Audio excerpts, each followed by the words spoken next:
हाँ जी, चेहरे से थोड़ी सी वहशत तारी हो रही है। वजह यह है कि कराची से रवाना होना था, हमें रवाना हुए भी इस्तांबुल से फिर लॉस एंजल्स।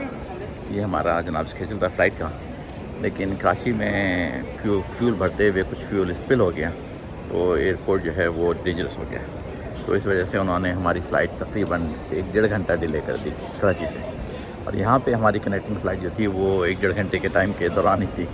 तो वहाँ से जब उड़े हैं तो मुसलसल पता नहीं था कि क्या होगा क्या नहीं होगा। अल्टीमेटली यहाँ आके ही पता चला कि फ़्लाइट जो है हमारी ऑलरेडी टेक ऑफ कर चुकी है।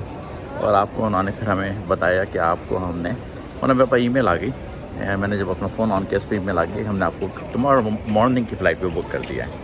तो ऑप्शन तो नहीं है यहाँ पे कोई ज़्यादा, क्योंकि जो फ़्लाइट्स होती हैं इनकी टर्किश एयरलाइन वालों की वो लिमिटेड होती हैं। तो उन्होंने कहा हम आपको उसके लिए कर दिया। अब आप जो हैं जाएँ। बहुत ज़्यादा इंफॉर्मेशन नहीं दी जा रही थी किसी तरह से भी, तो जगह जगह रुक रुक के पूछ के मामला चल रहा था, लेकिन ये कि ज़्यादा पता फिर भी नहीं चल पा रहा था कि हो क्या रहा है। लेकिन अल्टीमेटली पासपोर्ट कंट्रोल से गुजरना पड़ा। बताया गया कि पासपोर्ट कंट्रोल से, यानी कि वीज़ा लगा हमारा।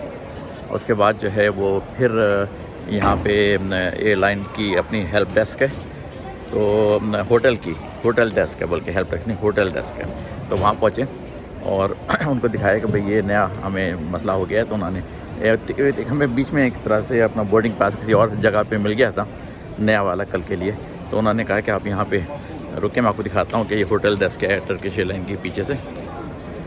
तो ये होटल डेस्क है टर्किश एयरलाइन की। बहुत कुछ क्लासेस तलाश करते करते यहाँ पहुँचे, बहुत देर लग गई हमें और बेशुमार टेस्ट भी कर डाले। लेकिन ये कि भारत यहाँ पे आप कहते हैं यहाँ बैठें, आप इंतज़ार करें, आपका नाम पुकारा जाएगा, आपको फिर शटल सर्विस में होटल ले जाया जाएगा। कहा है कि डिनर हमारे ऊपर है, बाकी आपकी ज़िम्मेदारी है। तो डिनर में तो अभी बहुत टाइम है, लंच का क्या करेंगे क्या नहीं करेंगे, लंच ही नहीं हुआ कुछ अभी तक। तो सुबह से निकले हुए हैं अर्ली मॉर्निंग से। लंच तो बस जो जहाज़ में मिला था वो भी मिला था, लेकिन फ़िलहाल जो है यहाँ पे इंतज़ार गाँव में है। ये सब लोग बैठे हैं अपनी शटल सर्विस के लिए, हम भी बैठे हैं। तो हमारे कुछ प्लान चेंज करने पड़ेंगे, क्योंकि मेरी कल सुबह की वहाँ पे ड्राइविंग लाइसेंस रिन्यू कराने की भी एक वो थी, बुकिंग टाइम हुआ था सुबह 11 बजे का। ये फ़्लाइट थी 11:30 बजे लॉस एंजल्स पहुँच रही है, तो घर पहुँचते मतलब तकरीबन 1-1:30 बज जाएगा। तो दोबारा से रीबुक कराएंगे टाइम को अपने उसके लिए, ड्राइवर लाइसेंस को रिन्यू करने के लिए। और जो मुझे पिकअप की सर्विस थी वो भी अब चेंज करनी पड़ेगी। तो सब काम आगे पीछे हो गए, लेकिन ज़िंदगी यही है, इसी का नाम है, इसी को हैंडल करना, इसी तरह से रोना नहीं है। तो कोई मरे नहीं जा रहे, ठीक है। अगली खबर आपको फिर शायद होटल जाके देते हैं। चलिए आपको बताते हैं हुआ क्या असल में आज। मुबारका हुआ और इतना बुरा नहीं हुआ at the end of the day. अभी कुछ मसाइल हैं, इनको हैंडल करना है। लेकिन कराची एयरपोर्ट से टर्किश एयरलाइन लेनी थी हमें, मतलब हमें से मतलब मुझे, और वहाँ से फिर इस्तांबुल आना था। और इस्तांबुल से फिर कनेक्टिंग फ़्लाइट थी, तकरीबन उसमें दोनों में डिफरेंस था 1.5 आवर का। तो जो एयरलाइन थी उसने कहा था कि इज़ वेरी डूएबल, इतना दूर नहीं है वो टर्मिनल जहाँ से, मतलब गेट जहाँ से आपको जाना है। तो मैंने कहा ठीक है भाई, अच्छा है, खाम में बैठेंगे एयरपोर्ट पे, वक्त आया होगा, जल्दी से पहुँचें अपने लॉस एंजल्स। तो वो मैंने बुक करा ली फ़्लाइट, ठीक है। अब जहाज़ आ गया टर्किश एयरलाइन का, जहाँ से भी आना था, कराची जिनाइन इंटरनेशनल एयरपोर्ट पे पैसेंजर उतर के आ गए। उसका स्टाफ सारा अंदर चला गया और फिर वो फ्यूलिंग और सामान वगैरह लगेज वगैरह का काम होता रहा। तो हमने कहा सब खुली हो, जब खुली, क्योंकि थोड़ी देर में उन्होंने फिर क्या किया कि जो हैंड वो होते हैं व्हील चेयर वाले, उन सबको भी कहा कि आ जाइए, आप सब लोगों को बिठा के अंदर वो जो पैथवे होता है, एक तरह से टनल, जहाज़ के अंदर तक पहुँचाने वाली टनल तक ले गए। तो एकदम से सामने से ऐलान हो गया कि आप इनको यहीं पे रोक दें। ऐलान मुझे तो नहीं आया मेरे पास, लेकिन लोगों ने बताया कि ऐलान हो गया था कि जो मेन पर्सर वगैरह, जो मेन कंट्रोलर है प्लेन का, उसने ऐलान कर दिया कि इनको यहीं पे भी टनल में रोक दिया सारे जो व्हील चेयर वाले थे। तो हम अभी पहुँचे भी नहीं थे वहाँ तक, करीब में भी कहीं नहीं पहुँचे थे। तो हमने कहा पता नहीं क्या चक्कर है, पूछा, लेकिन किसी ने कोई तसल्ली बख्श जवाब नहीं दिया। फिर किसी की नज़र पड़ी कि जहाँ से फ्यूलिंग होती है प्लेन में, उसके विंग्स के नीचे, वहाँ से नीचे पेट्रोल, जो भी डीजल पेट्रोल जो भी पड़ता है प्लेन में, वो गिरा हुआ है काफ़ी सारा। तो फिर थोड़ी देर में जनाब फायर डिपार्टमेंट की गाड़ी भी आ गई और फिर बहुत सारे वर्कर्स आ गए, बजरी फैला रहे थे उसके ऊपर, फिर उसको रगड़ रहे थे, फिर समेट रहे थे। अंदाज़ा हुआ कि असल में स्पिल हो जाने की वजह से अब सेफ़ नहीं रहा है, इसलिए इसको वो नहीं कर रहे अभी, एक तरह से जहाज़ को लोड नहीं कर रहे। लेकिन सामान वगैरह सारा लोड हो गया था। हमने अब ख़त्म हुआ, जब ख़त्म हुआ, ख़त्म हुआ, जब ख़त्म हुआ। वो इतनी डिटेल में सफाई हो रही थी और किसी को अंदर जाने नहीं दे रहे थे कि तकरीबन हमें हमारा जहाज़ जो है वो 1.5 घंटा लेट चला कराची से। जब लेट 1.5 घंटा चला, हमने कहा शायद हवा में पिक हो जाए टाइम थोड़ा सा और हम पहुंच जाएं और अपने वक्त पे जाके अपना अगली फ़्लाइट पकड़ लें। लेकिन अब उन्होंने कहा क्या सोचें इसके बारे में, क्या फ़िक्र करें। मैंने अपने जनाब पकड़ा नेक पिलो और मैं सो गया। जो भी बीच में खाना वाना आया वो खाया, फिर सो गया। 6 घंटे की फ़्लाइट थी तकरीबन। तो उस वक्त तक जब देखना शुरू किया हमने तकरीबन 1.5-2 घंटे पहले कि किस वक्त तकरीबन लैंड कर रहा है, तो लैंड करने का टाइम जो था वो 2:30 चला आ रहा है उसके ऊपर, लोकल टाइम 2:30। हमने कहा भाई हमारी फ़्लाइट तो तकरीबन 2 बजे के करीब निकल जानी थी। तो ये तो बड़ा मसला हो जाएगा अगर 2:30 बजे इसने लैंड किया, फिर हम उतरेंगे सारे पैसेंजर और फिर पहुंचेंगे तो पता नहीं क्या होगा। इसमें अब शुबा हो चुका था कि गड़बड़ होने लगी है। फिर भी हमने सोचा हो सकता है वो वाले जहाज़ अपना लैंड अपना उसको टेक ऑफ को डिले कर दें हम लोगों के लिए। हम शायद 2-3 होंगे उसके अंदर ऐसे ही जो कि दूर से आ रहे थे। पता नहीं कितने लोग होंगे, मुझे नहीं पता, लेकिन बहरहाल एनीवे जब लैंड किया जहाज़ तो मैंने अपना जब फ़ोन खोला तो उसके ऊपर ऑलरेडी ईमेल आ चुकी थी टर्किश एयरलाइन की कि आपका डिले करके आया है जहाज़ यहाँ पे। हमने जो उसको होल्ड नहीं किया, जो लॉस एंजल्स जा रहा था, और वो ऑलरेडी टेक ऑफ कर चुका है। तो हमने आपको अगली फ़्लाइट जो हमारी है सुबह को 8 बजे, हमने उसमें आपको बुक कर दिया है, मतलब नेक्स्ट डे 8 बजे। ये तो उसमें से मुख्तसर ईमेल थी और ये उसकी सीट नंबर वगैरह वगैरह फ़्लाइट की इन्फॉर्मेशन। तो फिर हमने कहा भी क्या करें क्या ना करें, ये तो सुबह 8 बजे तक मतलब 7 बजे अगर उन्होंने करना भी शुरू किया बोर्डिंग, तो हम पूरी रात कहाँ गुजारेंगे। तो फिर लोगों से बातचीत हुई तो उन्होंने कहा कि टर्किश एयरलाइन का काउंटर पे जाके बात करें, वो यकीनन आपको होटल देंगे।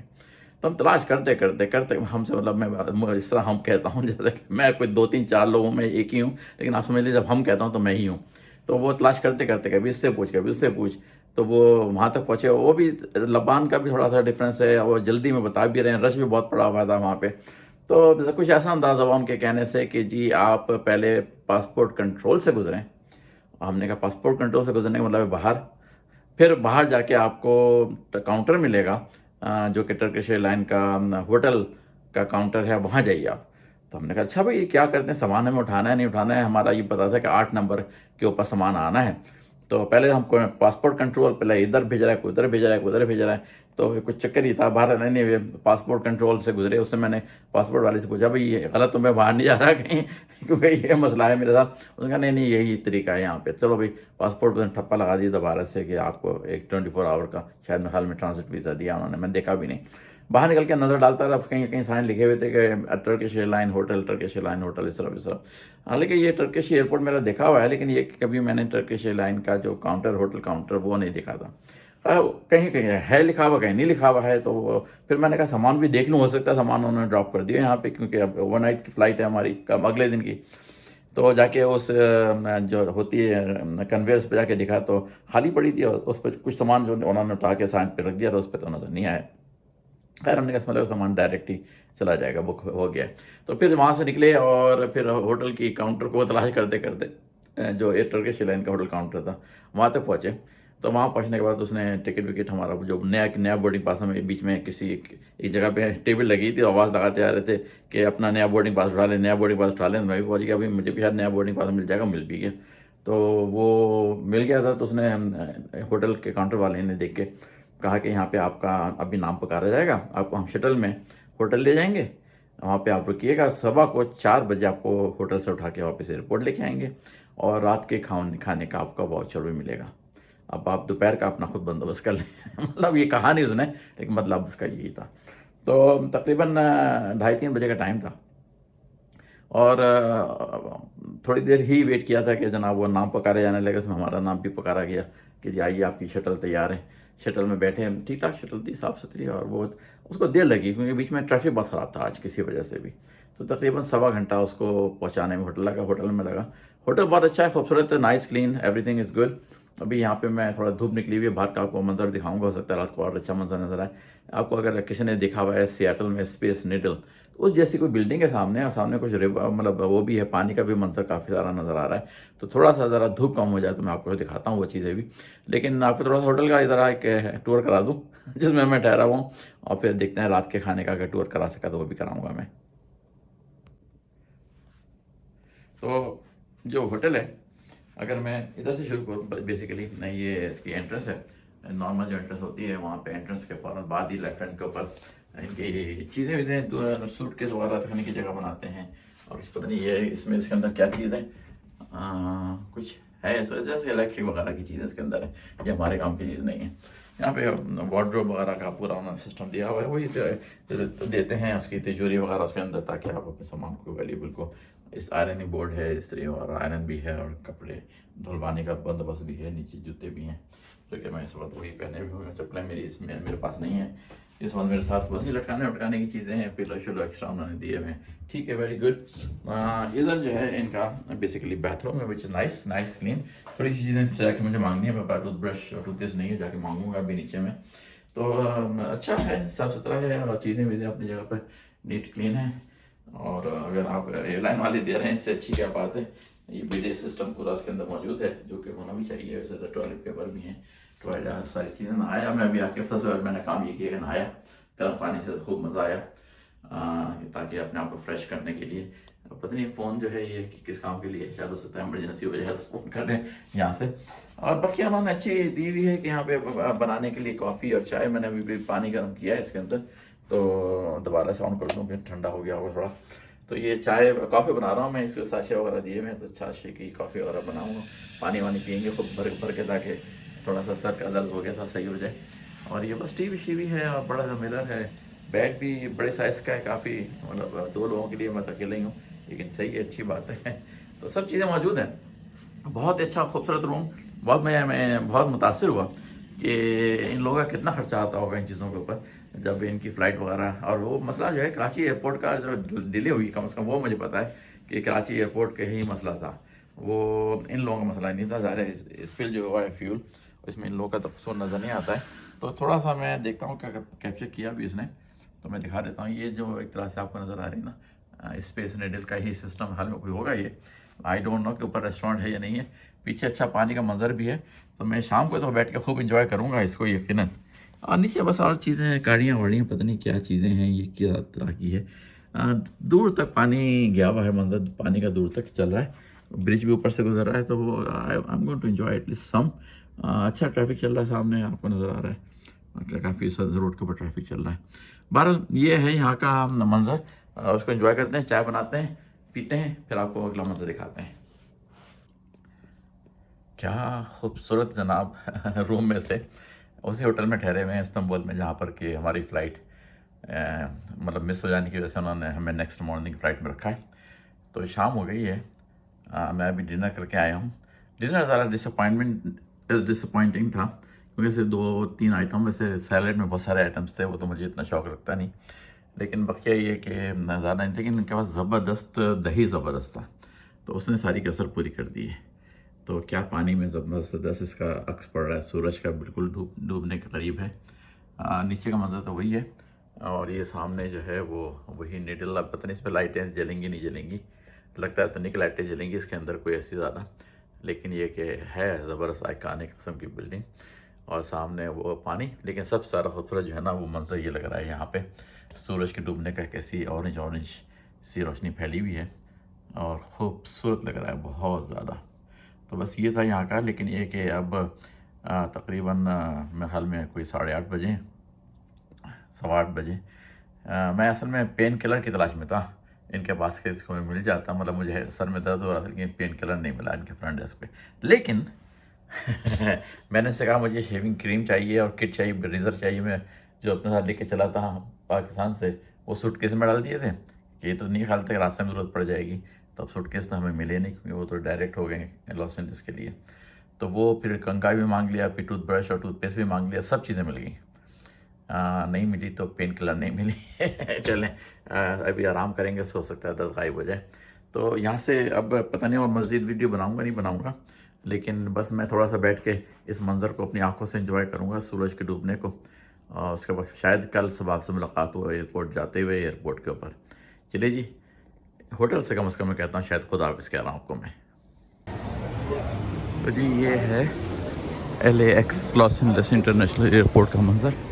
अभी लैंड किया है, बस निकल रहे हैं बाहर की तरफ सामान। और पहले तो शायद वो होगा इमिग्रेशन, और उसके बाद जो है अगला स्टेप सामान का है। 12 बजे दोपहर के, और झंडा अमेरिका का इतना बड़ा बड़ा सामने, ये तो है भाई। और लिखा हुआ भी है कि US custom and border protection Los Angeles international airport, Tom Bradley मर गए हैं बेचारे, लेकिन इनका ये नाम पे चल रहा है अभी तक। तो लिखा है नीचे welcome to the United States. चलिए जी, अब यहाँ पे डॉक्यूमेंट्स वगैरह दिखाएंगे, उसके बाद फिर वीडियो बनाएंगे आगे। ये जनाब सामान पिक करने पहुँच गए हम यहाँ पे। तो सिचुएशन ये बैठी कि इमिग्रेशन में तो 2 मिनट लगे, 2 मिनट का 1 मिनट लगा। मैं सिर्फ तस्वीर खींची, उनके रैकेट से मैच हो गई, उनका जाइए, बात ही ख़त्म हो गई सारी। कोई पासपोर्ट चेक नहीं किया, कुछ नहीं चेक किया। तो अजीब ही चक्कर है भाई यहाँ का, कभी इतनी साथी कभी इतनी आसानी। तो देखते हैं, सामान उठाते हैं, फिर आगे की तरफ। अभी मैंने अभी जो मुझे पिक करने आ रही है बेटी मेरी, वो बहुत उनको पता नहीं चला कि जल्दी आ गए। अब मैं बाहर, तो वो अभी निकली हैं, तो देर लगेगी। तो मैं आपको बाहर का मनाते दिखाऊँगा थोड़े से। ये है वो जगह जहाँ सब लोग अपने लव वन को लेने आते हैं, फूल वूल लिए हुए और साइन वाइन लिए हुए। यहाँ से एग्ज़िट हो जाती है, वो सामने पीछे आपको सारे खड़े हुए नज़र आ रहे हैं, लाइन में झाँक जाके देख रहे हैं अपने लोगों को। फूल छूल लेके आते हैं जो लोग आ रहे होते हैं। तो हमारा पास तो फूल लेके आने वाला नहीं है, लेकिन हम लोग बस बाहर सामने एग्जिट है, यहाँ से सड़क के ऊपर, इन्हें सड़क पे दिखाते हैं चल के आपको। ये जनाब लॉस एंजलिस इंटरनेशनल एयरपोर्ट के बाहर की हलचल, शोर शराबा हंगामा, लोग आ रहे हैं बेशुमार, सामने खड़े हैं इंतज़ार में पिकअप होने के लिए। यहाँ पे 15 गाड़ियों को भी इस इलाके में पिकअप करने के लिए आप आना मना कर दिया उन्होंने। दूर सब जो गाड़ी खड़ी है वहाँ पे आप सब जाके पिकअप होना चाहते हैं। यहाँ से बसेस जो हैं वो आ सकती हैं, मुख्तलिफ होटल्स वगैरह की, मुख्तलिफ सर्विस पार्किंग लॉट्स वगैरह की वो बसें आती हैं यहाँ पे। सामने आई हुई है LAX बजट पार्किंग, तो वो आ सकती हैं यहाँ पे। लेकिन ये कि गाड़ी पैसेंजर को पकड़ने वाली गाड़ियाँ सिर्फ सामने आती हैं, उधर खड़ी हुई हैं। तो टॉम ब्रैडली के नाम से एयरपोर्ट है, एक का सेक्शन है ये इंटरनेशनल। और मैं जो हूँ B6 और B5 के बीच में खड़ा हूँगा जाके। बस देखिए कितने लोग चले आ रहे हैं, अमेरिका अमेरिका अमेरिका और अमेरिका। बेशुमार लोग आस में अमेरिका आने के, वो नहीं आ पा रहे और बहुत लोग आ गए। सूटकेस सूटकेस सूटकेस, और मेरे पास ये 2 सूटकेस और बैग। तो हलचल है यहाँ पे भी। एक बार भी बसें हैं मुख्तलिफ किस्म की, पैसेंजर को उठाने के लिए, अपने अपने पार्किंग लॉट पहुँचाने के लिए। तो बस ये शोर बहुत है, देख लें अब आप कितना शोर है। ये ट्रॉलियाँ फ्लैग करने वाली सिस्टम है पूरा इनका, फ्लैग को आ रही हैं सामने से, वो के जा रही हैं, जमा होती, पैसे लेते हैं बेशुमार इसके। क्या बात है, वाह जी वाह। यहाँ पे वो सारी मैंने बताया था बसें आती हैं सिर्फ अंदर, यहाँ से गाड़ियाँ अंदर नहीं आ सकती, गाड़ियाँ जो हैं सब इधर आती हैं बाहर। और बेशुमार गाड़ियाँ आई हुई लोगों को लेने के लिए, लोग भी बेशुमार इंतजार में खड़े हुए हैं। बस यही हंगामेबाजी है लॉस एंजलिस इंटरनेशनल एयरपोर्ट की।